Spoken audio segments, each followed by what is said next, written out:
प्राचीन भारतातील क्रांती आणि प्रतिक्रांतीचा इतिहास या ग्रंथामध्ये बाबासाहेब लिहितात. तिथे म्हणतात की ब्राह्मणिझम आणि बुद्धिझम याच्यातील मरेपर्यंतचा संघर्ष आहे असं बाबासाहेब म्हणतात. हजारो वर्षे जे गुलामीत खितपत होता हा समाज, त्या समाजाला गुलामीतून बाहेर काढणारे आणि एका आयुष्यात आपल्या जीवनात त्यांनी बाहेर काढून दाखवलं त्या महामानवाचं नाव बाबासाहेब डॉक्टर भीमराव आंबेडकर. की रूढी परंपरांमुळे जातीची उत्पत्ती झाली नाही, तर जातीची बंधने टिकून राहावी ह्याच्यासाठी या रूढी परंपरा तयार झाल्या आहेत. आपल्या ज्या देशात जे गरीब अडाणी लाचार जीव आहे त्यांना माणूस करायचं आहे. की जर मी ही विषमता संपवू शकलो नाही, जर मी माझ्या लोकांसाठी काम करू शकलो नाही, तर मरणच मी अधिक पसंत करेल. कांशीराम साहेब जे म्हणत होते की बाबा के बच्चों के मर्जी के बगैर मैं इस देश का शासन चलने नहीं दूंगा, ते बाबासाहेब आमचा बाप आहे याचा आपल्याला अभिमान आहे, पण आपण बाबासाहेबांच्या म्हणण्यानुसार करत नाही, ही शोकांतिका आहे. आणि बाबासाहेबांना जर आम्ही इमाने इतबारे खरंच मानत असू तर ही चळवळ चालवणे क्रमप्राप्त आहे. आणि ही चळवळ जर चालत राहिली तर आमचे हक्क आणि अधिकार शाबूत राहतील. बाबासाहेबांच्या 135व्या जयंतीनिमित्त आपण जो आंबेडकर मेला ऑन व्हील्स हा महाराष्ट्रातील 36ही जिल्ह्यामध्ये राबविला होता. आणि कांशीराम साहेबांच्या जयंतीपासून त्या आंबेडकर मेळ्याची सुरुवात झाली होती. महाराष्ट्रातील तमाम 36 जिल्हे फिरताना उभा आडवा महाराष्ट्र पिंजून काढला. इथे आपण आपला वेळ खर्ची घालून येतो अशा कार्यक्रमांमध्ये. आताच मगात सगळा उहापोह झाला की ही टीम फिरली वगैरे, खूप त्रास घेतला, महापुरुषांनी खूप त्रास घेतला. तर हे सगळं जे होत आहे, हा त्रास जो घेतला जात आहे आपल्या देशामध्ये, याचं कारण काय? हा एवढा आटापिटा करण्याची गरज का पडते? माणूस म्हणून जन्माला आला तर त्याला आनंदाने जगता यावं नाही का? हे सगळं का? या भारताची परिस्थिती इतर देशांपेक्षा तर फार वेगळी आहे. असं या भारतात का करावं लागतं? जगण्यासाठी, हक्क अधिकारासाठी संविधान असताना हा आटापिटा का करावा लागतो? तर याचं उत्तर बाबासाहेब देतात 24 सप्टेंबर 1944ला मद्रासच्या भाषणामध्ये. ऑल इंडिया शेड्यूल कास्ट फेडरेशनची प्रचारार्थ सभा होती, निवडणुकीच्या प्रचारार्थ. त्या सभेमध्ये बाबासाहेब म्हणतात की भारताचा इतिहास दुसरं तिसरं काही नसून क्रांती आणि प्रतिक्रांतीचा इतिहास आहे. हा दोन विचारधारांमधला हा संघर्ष आहे. आणि हेच वाक्य जेव्हा प्राचीन भारतातील क्रांती आणि प्रतिक्रांतीचा इतिहास या ग्रंथामध्ये बाबासाहेब लिहितात, तिथे म्हणतात की ब्राह्मणिझम आणि बुद्धिझम याच्यातील मरेपर्यंतचा संघर्ष आहे असं बाबासाहेब म्हणतात. हा संघर्ष लाभलेला आहे या भारताला आणि म्हणून इथे संघर्षरत राहावं लागतं. या दोन विचारधारांमधला हा भयानक संघर्ष आहे. एक विचारधारा जी जोपासत आहे, विषमतावादी विचारधारा जोपासणारे लोक, ते सुद्धा ताकद लावत आहेत की आम्ही सर्वश्रेष्ठ असलो पाहिजे, या समाजामध्ये आमचं स्थान सर्वोच्च असलं पाहिजे, याच्यासाठी ते झटत आहेत. तोपर्यंत तर ही चेतना सुद्धा त्यांच्यात नव्हती. ही चेतना जागृत करण्यासाठी वेळोवेळी अनेक महापुरुष पैदा होऊन गेले या बहुजन समाजामध्ये. आणि तेव्हा हे समजायला लागलं की आपण तर या गुलामीत जगत होतो, या गुलामीत खितपत होतो. ही गुलामी झुगारून आता आम्हाला सर्वांसाठी समान हक्क आणि अधिकार पाहिजे, त्याच्यासाठी हा आटापिटा आहे. या देशामध्ये जे काही घडलं, ज्या काही कॉग्निजिबल दखलपात्र ज्या काही ऐतिहासिक घटना असतील, त्या सगळ्या ऐतिहासिक घटना क्रांती आणि प्रतिक्रांतीच्या परिणाम स्वरूप समोर आलेले आहेत. म्हणून आपल्याला त्रास होतो जगण्यासाठी. कारण इथे एक असा वर्ग आहे जो स्वतःला सर्वोच्च स्थानी पाहतो, असलो पाहिजे, याच्यासाठी तो दिवस रात्र झटत आहे. या भारताची समाजव्यवस्था, या समाजव्यवस्थेचे त्यांनी म्हटले तर 4 भाग केले. चातुर्वर्ण व्यवस्था, ब्राह्मण, क्षत्रिय, वैश्य, शूद्र. पण त्याच्या खाली एक फार मोठा तबका होता, अतिशूद्र, ज्याला बहिष्कृत समाज म्हटलं गेलं, ज्याला पंचम वर्ण म्हणून नंतर म्हटलं गेलं. या समाजाला तर काहीच अधिकार नव्हते, शूद्रालाही नव्हते. पण शूद्र हा टचेबल होता, त्याला स्पृश्य म्हणून पाहिल्या जात होतं, पण अस्पृश्य समाज जो खाली होता तो अनटचेबल होता, त्याला स्पर्शही करणं म्हणजे आंघोळ केल्याशिवाय मग तो विटाळ जात नसे. अशा प्रकारची व्यवस्था, वरील 3 वर्णांना पूर्ण हक्क आणि अधिकार, त्यातल्याही जो सर्वोच्च होता ब्राह्मण वर्ण जो आहे त्याला सगळे अधिकार, शिक्षण घेण्याचे, शिक्षण देण्याचे, संपत्ती गोळा करण्याचे आणि शस्त्र धारण करण्यासाठी त्यांनी मग क्षत्रियाला ती सगळे अधिकार त्यांनी बहाल केले होते. आणि संपत्ती ते जे दान दक्षिणा त्यांना मिळत होती, दान दक्षिणा मिळाली पाहिजे अशी ग्रंथांमध्ये त्यांनी योजना करून ठेवली होती. तर ही दान दक्षिणा देण्यासाठी एक त्यांनी सधन वर्ग तयार केला होता, वैश्य समाजाचा. अशा प्रकारे ब्राह्मण, क्षत्रिय, वैश्य यांना सगळे हक्क आणि अधिकार मिळालेले होते. पण शूद्र जो वर्ण होता, चौथा वर्ण, या वर्णाची काय अधिकार या वर्णाचा, तर त्याला अधिकार म्हणून वरील 3ही वर्णाची विनीत भावनेने सेवा करणे.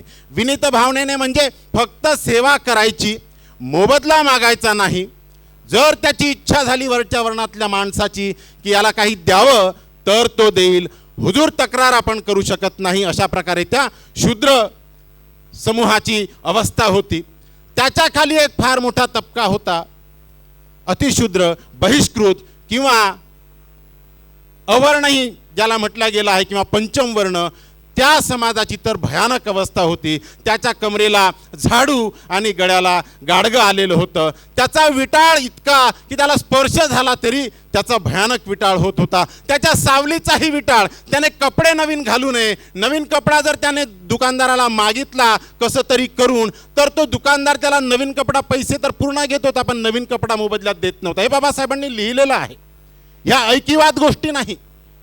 आणि जर त्या कपड्यात तो त्याला द्यायला झाला तर तो चिखलात माखून आणि थोडासा फाडून, कारण धर्मग्रंथ सांगतात नवीन कोरा कपडा अस्पृश्य व्यक्ती घालू शकत नाही. पैसा मोबदला सगळा द्यायचा, पण कपडा फाडलेला आणि चिखलात माखवलेला, अशी अवस्था होती. त्या व्यक्तीची गणना या चातुर्वर्ण व्यवस्थेत नव्हती. म्हणजेच हे लक्षात घ्या, या समाजाचा भाग जर फक्त चातुर्वर्ण व्यवस्थेचे जे 4 वर्ण जे पाडले आहेत ते वर्ण म्हणजेच माणसं, आणि याच्या बाहेर जो एक अस्पृश्य वर्ग होता, हे लोक म्हणजे यांची माणसात गिनती नव्हती. हा गुलाम होता आणि गुलामाला हक्क आणि अधिकार कधी मिळत नाही. जोपर्यंत तो माणूस म्हणून सिद्ध होत नाही तोपर्यंत त्याला हक्क आणि अधिकार हा तर प्रश्नच उठत नाही. या वर्गाला गुलामीतून बाहेर काढणारे, हजारो वर्षे जे गुलामीत खितपत होता हा समाज, त्या समाजाला गुलामीतून बाहेर काढणारे आणि एका आयुष्यात आपल्या जीवनात त्यांनी बाहेर काढून दाखवलं. त्या महामानवाचं नाव बाबासाहेब डॉक्टर भीमराव आंबेडकर. त्यांनी या समूहाला इथून बाहेर वर काढलं. पण ही जी ठिणगी पाडली, या विषमतावादाला विरोध करण्यासाठी जी ठिणगी पाडली ती तथागत बुद्धांनी. त्यांच्या काळात बुद्धांनी सांगितलं की वैदिक व्यवस्था एकीकडे म्हणते की जे धर्मग्रंथात लिहिलेलं आहे, जे वेदात लिहिलेलं आहे ते सत्य माना, आणि बुद्ध म्हणतात की ते सत्य मानायचं नाही जे तुम्ही तुमच्या इंद्रियावर तपासून पाहू शकता, ते सत्य माना. म्हणजे बाबासाहेब त्या 24 सप्टेंबर 1944च्या भाषणात मद्रासला हेही सांगतात की या प्रश्नाभोवती पेटलेला हा झगडा आहे की सत्य काय आहे. वेद म्हणतात की जे वेदात लिहिलेलं आहे, वैदिक व्यवस्था म्हणते की जे वेदात लिहिलेलं आहे, धर्मग्रंथात लिहिलेलं आहे ते सत्य माना, आणि इकडे बुद्ध म्हणतात की ते सत्य मानू नका जे तुम्ही तुमच्या इंद्रियावर तपासून पाहू शकता, तुमच्या बुद्धीच्या कसोटीवर घासून पाहू शकता, त्याला सत्य माना. हा जो झगडा पेटला आहे हा हजारो वर्षे पूर्वीपासूनचा झगडा आहे. आज तागायत तो कायम आहे. तो झगडा पाहण्याची दृष्टी आम्हाला आहे का हा प्रश्न उठतो. मग चळवळीत काम करताना ती दृष्टी आपल्याला मिळते, कारण आमच्या महापुरुषांनी हे काम करून ठेवलं आहे आणि आमच्या महापुरुषांनी ती आम्हाला दृष्टी दिलेली आहे. या अनुषंगाने जेव्हा काशीराम साहेब म्हणतात की बाबासाहेबांचा चळवळीतला जो प्रवास सुरू झाला तो 1916 पासून, जेव्हा बाबासाहेब होते कोलंबिया विश्वविद्यालयामध्ये आणि तिथे शिक्षण घेत होते, अँथ्रोपॉलॉजीमध्ये जेव्हा त्यांची PhD होत होती तेव्हा त्यांनी एक प्रबंध सादर केला तिथे PhDच्या पूर्ण होण्याच्या शेवटी, आणि त्या प्रबंधाचं नाव कास्ट इन इंडिया, म्हणजे भारतातील जाती, त्याची उत्पत्ती, संरचना आणि विकास. ह्या प्रबंधाचं जेव्हा वाचन करतात बाबासाहेब, आतापर्यंत अनेक विद्वान होऊन गेले, नेस्फिल्ड, सेनाट, रिस्ले, भारताचे डॉक्टर केतकर या सर्वांनी आतापर्यंत असं म्हटलं होतं की रूढी परंपरांमुळे जातीची उत्पत्ती झाली.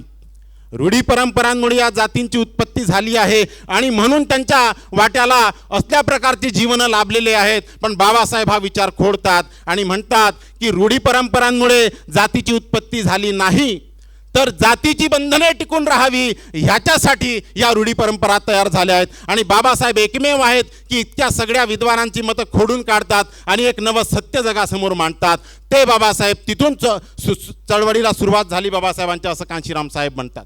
ही चळवळ पुढे नेताना बाबासाहेबांनी अनेक प्रसंग पाहिले. मगाशी आपण तो विषय जो वेटिंग फॉर अ विजा या विषयामध्ये आपण ऐकलं की बाबासाहेबांच्या पाठीशी अनेक लहानपणातले प्रसंग होते की जे अस्पृश्यतेचे चटके जे बाबासाहेबांनी सहन केले होते ते प्रसंग बाबासाहेबांच्या पाठीशी होते. आणि असं असताना बाबासाहेब नंतरच्या काळामध्ये कटिबद्धतेने शपथ घेतात अनेक प्रसंगी ते, आणि एका टोकाची भूमिका घेतात की जर मी हे करू शकलो नाही तर मला जिवंत राहण्याचा अधिकार नाही. मी जिवंत असं जिवंत राहण्यापेक्षा मी मरणं पसंत करेल, असं बाबासाहेब म्हणतात.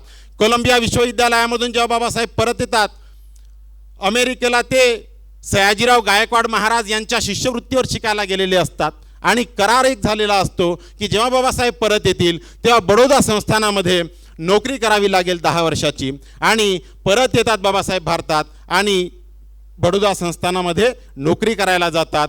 नोकरी करायला जातात तर तिथे जे क्वार्टर मिळायचं असतं त्याला काही अवधी असतो. बाबासाहेबांनी ॲप्लिकेशन केलेली असते, पण तोपर्यंत एक त्यांना खोली राहण्यासाठी पाहिजे होती आणि ती खोली पाहण्यासाठी, खोली मिळवण्यासाठी बाबासाहेब धडपडतात. आणि ती खोली एका पारसी सरायमध्ये, पारसी गेस्ट हाऊसमध्ये त्यांना मिळते. पारसी गेस्ट हाऊसमध्ये जो तिथला मॅनेजर आहे, प्रबंधक आहे, तो सुद्धा म्हणतो की तुम्हाला तुमचं खरं नाव तुम्ही सांगितलं तर तुम्हाला खोली मिळणार नाही. कारण आधीपर्यंतचा तसाच अनुभव त्या बडोदा संस्थानामधला की नाव सांगितलं की त्यांना ते ओळखून घेत होते आणि बाबासाहेबांना खोली मिळत नव्हती. कारण अनटचेबल, अस्पृश्य पारसी त्या सरायमध्ये जे बाबासाहेब जातात तर तो प्रबंधक सांगतो आणि नावही सुचवतो की एदलजी सोराबजी हे या नावाने बाबासाहेब तिथे राहतात. आणि बाबासाहेबांचं तिथे नोकरी सुरू असते त्या बडोदा संस्थानामध्ये. बडोदा संस्थानामध्ये नोकरी सुरू आहे आणि लोकांना समजतं की कोणतरी अस्पृश्य समाजाचा अधिकारी आहे आणि बडोदा संस्थानामध्ये काम करत आहे. नंतर ते कळतं की बाबासाहेबच ते आहेत आणि ते त्या पारसी गेस्ट हाऊसमध्ये थांबलेले आहेत. आणि बाबासाहेबांचं हे जी खरी ओळख जेव्हा पटते तर ते मुस्टंड काही येतात आणि त्या पारसी गेस्ट हाऊसमध्ये बाबासाहेब ज्या खोलीत राहतात त्या खोलीच्या दरवाजावर येऊन दस्तक देतात, लाठीडंडे घेऊन ते दार ठोठावतात. बाबासाहेब तो प्रसंग सांगतात की मी इतका घाबरलो होतो की मला असं वाटत होतं आता माझा जीव घेतील हे लोक, अशा आवेशात ते होते. बाबासाहेब प्रचंड घाबरलेले होते. तरी त्या घाबरलेल्या परिस्थितीत बाबासाहेब दार उघडतात आणि विनवणी करतात. अक्षरशः बाबासाहेबांची विद्वत्ता कोणती आणि त्या छटाकभर ज्यांची विद्वत्ता नसेल त्या लोकांसमोर विनवणी करत आहेत बाबासाहेब की मला थोड्याशा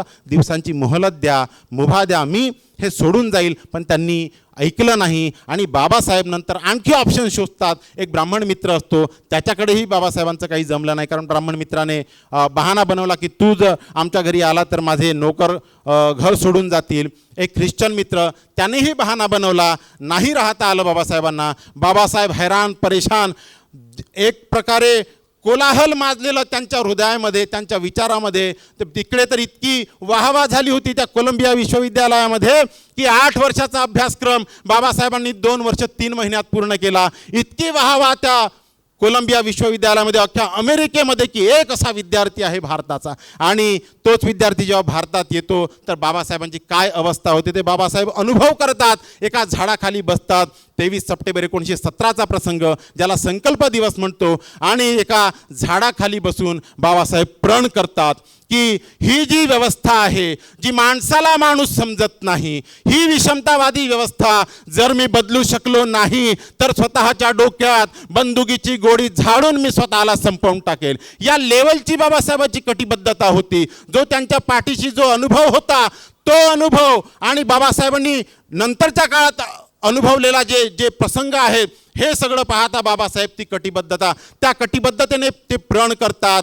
आणि असे प्रण अनेक ठिकाणी, मग ते 30 डिसेंबर 1930चं पत्र असो, त्या पत्रामध्ये सुद्धा बाबासाहेब आई रमाईला पत्र लिहितात. गोलमेज परिषदेहून पहिली गोलमेज परिषद असते, आपल्याला माहीत आहे 1930, 31, 32 3 गोलमेज परिषदा झाल्या. तर त्या पहिल्या गोलमेज परिषदेमध्ये असताना अत्यंत व्यस्त असताना बाबासाहेब पत्र लिहितात आणि आई रमाईला सांगतात. आता एका पतीने एका पत्नीला लिहिलेलं हे पत्र आहे, पण त्यामध्ये घर संसाराच्या अडचणी अजिबात नाही. त्यामध्ये बाबासाहेब चळवळीच्याच गोष्टी करत आहेत. आणि हे पत्र लिहिण्याच्या आधी एक गोष्ट ही की बाबासाहेबांनी तोपर्यंत आपली 4 लेकरं गमावलेली आहेत. गंगाधर, राजरत्न, रमेश आणि मुलगी इंदू या 4 लेकरांना गमावलेलं आहे. तरीसुद्धा त्या पत्रात आपल्याला बाबासाहेबांची कटिबद्धता दिसते. बाबासाहेब म्हणतात की रमा, वैभव, श्रीमंती या सगळ्या गोष्टी निरर्थक आहेत. तू अवतीभवती पाहते आहेसच, लोक अशाच गोष्टीच्या मागं लागलेली आहेत. पण आपल्याला तसं वागून चालायचं नाही. आपल्या ज्या देशात जे गरीब अडाणी लाचार जीव आहे त्यांना माणूस करायचं आहे. माझा जीव तडफडतो आहे, मला चैन नाही पडत, म्हणून मी एवढ्या विद्याभ्यास करत आहे. आणि ही विषमतेची बीजं कुणी लावली, याला खत पाणी कुठून मिळतं हे मला बघायचं, याच्यासाठी मी एवढा अभ्यास करतो आहे. याच्यासाठी मी या आगीत पडलेलो आहे आणि ही आगच मला आग करेल. या आगीच्या कधी तुलाही झडा पोचतात, यशवंतालाही पोचतात हे मला माहिती आहे. पण रमा, मी तरी काय करू? एका बाजूनं हात धुवून लागलेलं हे पाठीशी दारिद्र्य आणि दुसऱ्या बाजूनं माझ्या जिद्दीनं घेतलेला वसा ज्ञानाचा, हे आपल्या करायचं आहे असं बाबासाहेब म्हणतात. आतापर्यंत बाबासाहेबांनी कधीच मनमोकळेपणानं रमाईशी बोललेलं नसतं. हे सगळं आठवत आहे बाबासाहेबांना. तिकडे एक मोठी लढाई लढत आहेत त्या गोलमेज परिषदेमध्ये आणि इकडे ते सगळं आठवण येत आहे बाबासाहेबांना की मी रमाईकडे किती दुर्लक्ष केलं, मी मुलांकडे किती दुर्लक्ष केलं. 4 मुलांना मला गमवावं लागलं, तरीसुद्धा रमाई तक्रार करत नाही आहे. या गोष्टी कधी बाबासाहेब बोललेले नव्हते. त्या पत्रात ते म्हणतात की मनात माझ्या खूप साठलेलं होतं, पण तुझ्यासमोर अंतरायला कधीच वेळ मिळाला नाही, हे बाबासाहेब त्या पत्रात म्हणतात. आणि रमा, मला सगळं समजतं की मी हे सगळं करू शकलो नाही, पण आता मला सगळं आठवत आहे. आणि या प्रसंगी रात्रीचे 11 वाजले आहेत. उजव्या हातानं हे पत्र लिहितो आहे आणि डाव्या हातानं अनावर झालेली आसवं पुसतो आहे. बाबासाहेब ते पत्र लिहिताना रडत आहेत.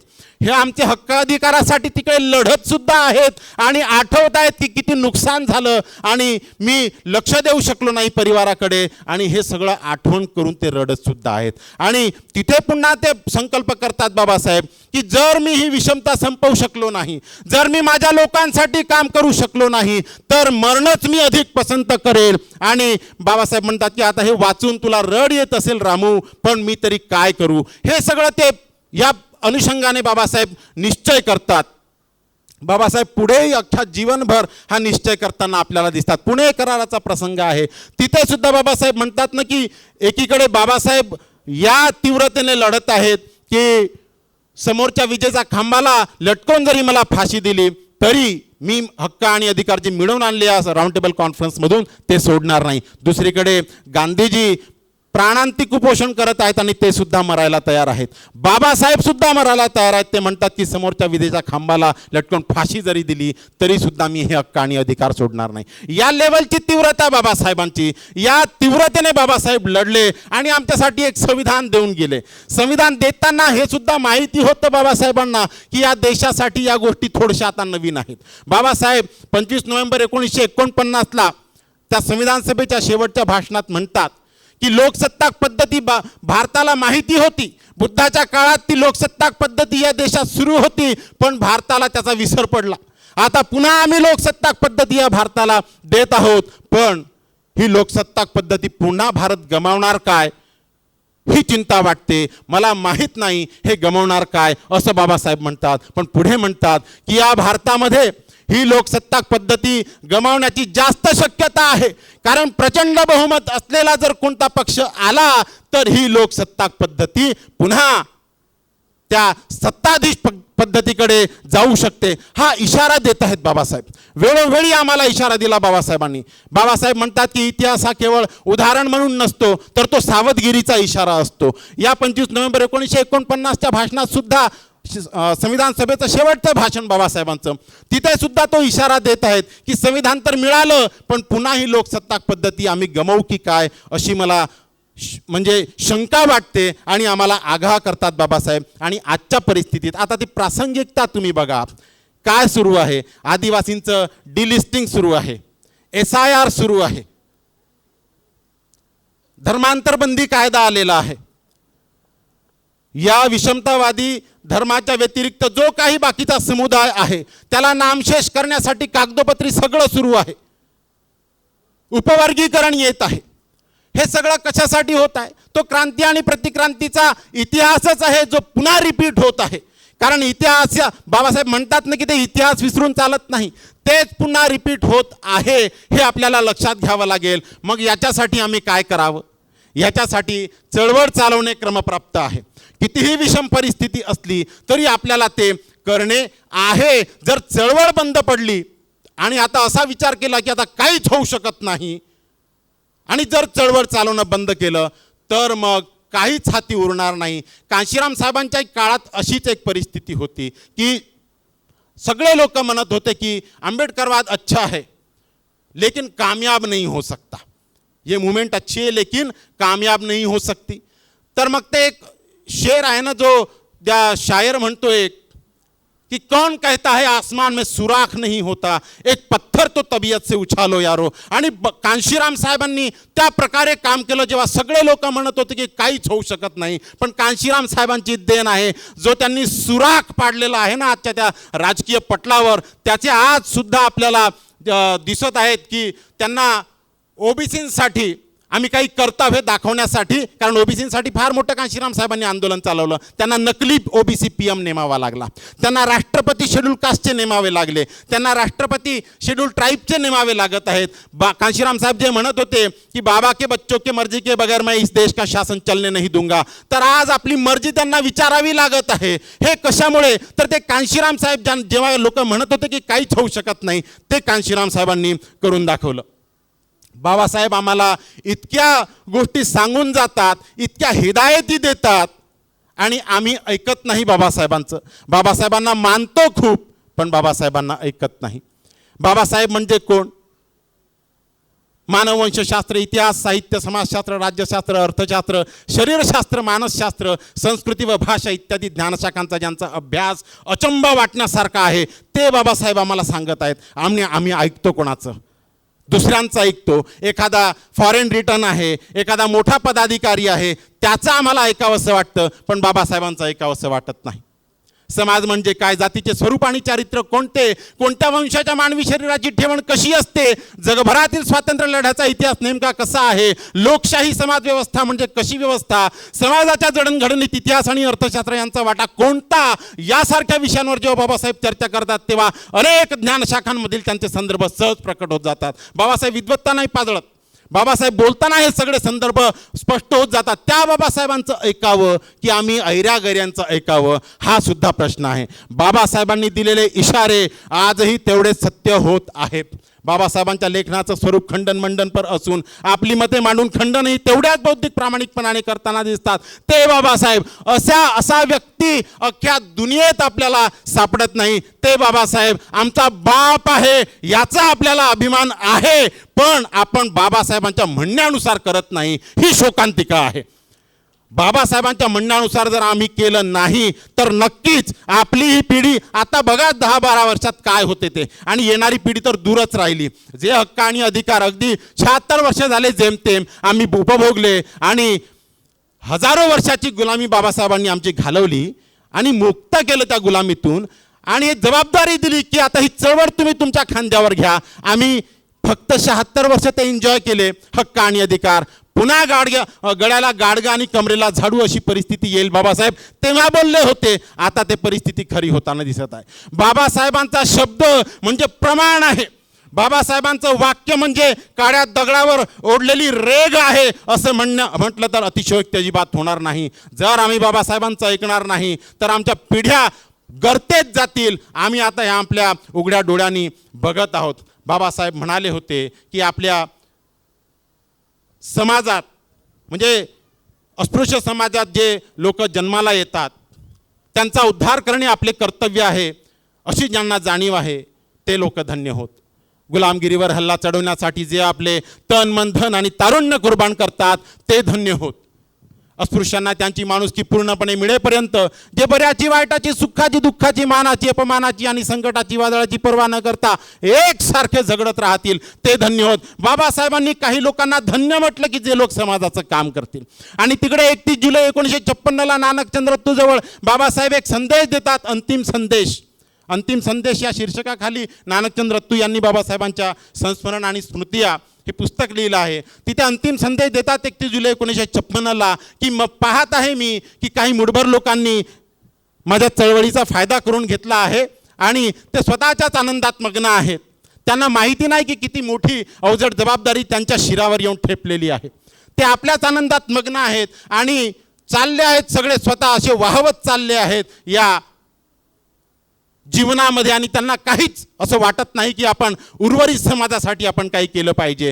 त्या लोकांना म्हणतात की हे लोक आत्मघाताच्या मार्गावर चालले आहेत, हे लोक नालायक निघाले आहेत असं बाबासाहेब म्हणतात. एकीकडे बाबासाहेब काही लोकांना धन्य म्हणतात आणि एकीकडे बाबासाहेब काही लोकांना नालायक म्हणतात. आपण ठरवायला पाहिजे की आमचं नाव कोणत्या यादीत नोंदलं गेलं पाहिजे. आमचा बाप तो बाबासाहेब इतके लायक महापुरुष आणि त्यांची औलाद इतकी नालायक होऊ शकते का? तर निश्चितच आपलं नाव त्या नालायक लोकांच्या यादीत तर येता कामा नये. म्हणून जे धन्य लोक आहेत त्या यादीत जर आपलं नाव ठेवायचं असेल आणि बाबासाहेबांना जर आम्ही इमाने इतबारे खरंच मानत असू तर ही चळवळ चालवणे क्रमप्राप्त आहे.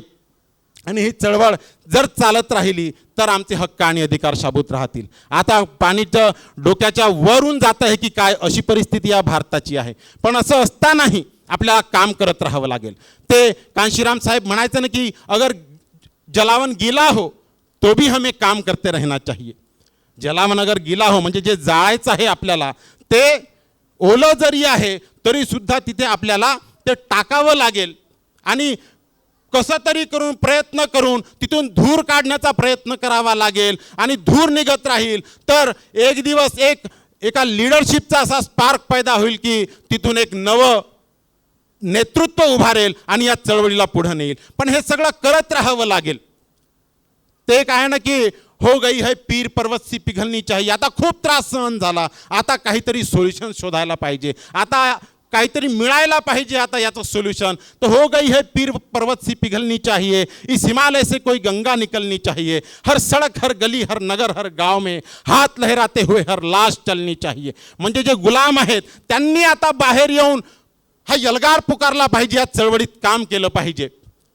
सिर्फ हंगामा खड़ा करना मेरा मकसद नहीं, तो सारी कोशिश है कि ये सूरत बदलनी चाहिए. आज यह दीवार पर्दों की तरह हिलने लगी है, मनुवादी दीवार. आज यह दीवार पर्दों की तरह हिलने लगी है. शर्त लेकिन थी कि ये बुनियाद हिलनी चाहिए. मेरे सीने में ना सही तो तेरे सीने में ही सही हो कहीं भी आग, मगर ये आग जलनी चाहिए. ह्या जो पंक्ती आहेत तिथे ती आग जिवंत ठेवण्यासाठी महाडच्या जेव्हा सत्याग्रह झाला तिथे बाबासाहेब म्हणतात की आपण हा जागृतीचा विस्त विजू देता कामा नये. कांशीराम साहेब म्हणतात की ही गीला जलावन भी अगर हो तो वो डालते रहो, धुवा निकालते रहो. तर हे काम आपल्याला करत राहावं लागेल, निरंतर करत राहावं लागेल. आंबेडकर मेला ऑन व्हील्सच्या माध्यमातून हे सगळं आम्ही स्टेट लेवलला राज्यव्यापी हे जे केलं आहे आणि उभा आडवा महाराष्ट्र पादाक्रांत केलेलं आहे. हे सगळं एक म्हणूया की एक पाऊल आहे त्या दिशेने, पण एवढ्याशानी होणार नाही. याच्यासाठी फार मोठ्या ॲजिटेशनची गरज आहे. निश्चितच या ॲजिटेशनमध्ये आपणा सर्वांचं सहकार्य लाभेल. एवढंच बोलतो, इथेच थांबतो. धन्यवाद. जय भीम, जय भारत.